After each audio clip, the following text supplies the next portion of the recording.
तर का म्हणते अडेगावची पब्लिक, आज चाललो मी दवाखान्यात. 2-4 दिवस झाले तब्येत खराब आहे ना. मी काही व्हिडिओ टाकत नाही, कोणतेच ब्लॉग झाले ना कोणतेच व्हिडिओ. आलो होतो सरकारी रुग्णालय कोदामंडी, तिथे खूपच पेशंट बसलेत बाहेर आहे. पण आता अंदर चाललो. टायफाय, मलेरिया, निमोनिया ना खूप सारे पेशंट येतात रोजच्या रोज. सरकारी दवाखान्यात गर्दी वाढतच चालली ना. टायफाईड ना निमोनिया काही कमी व्हायच्या नावानं घेत आहे.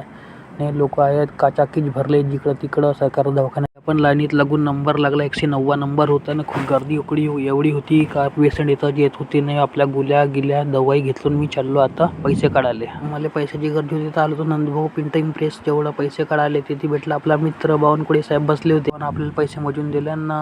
आपल्या नंदभाऊच्या दुकानात पण पतंग, फटाके, कार्ड, लग्नाचे, बर्थडे, मैतीचे सर्व प्रकारचे कार्ड बनवण्यातून घरी नाहीत. तर एवढा पाऊस येत होता खूपच ना. पाणी इकडं तिकडं लोट वाहत होते ना. मला एक गाणं आठवण आला, एक सरी मार्जे मडके भरी सर आणि धावून गेले वाहून. हे दुसरं गाणं पावसाच्या. रे रे पावसा तुला देतो पैसा, पैसा झाला खोटा, पावसाला मोठ महागलीन तर पुरी नदीच वाहते. जय हिंद, जय महाराष्ट्र. भेटू पुढच्या व्हिडिओमध्ये मित्रांनो.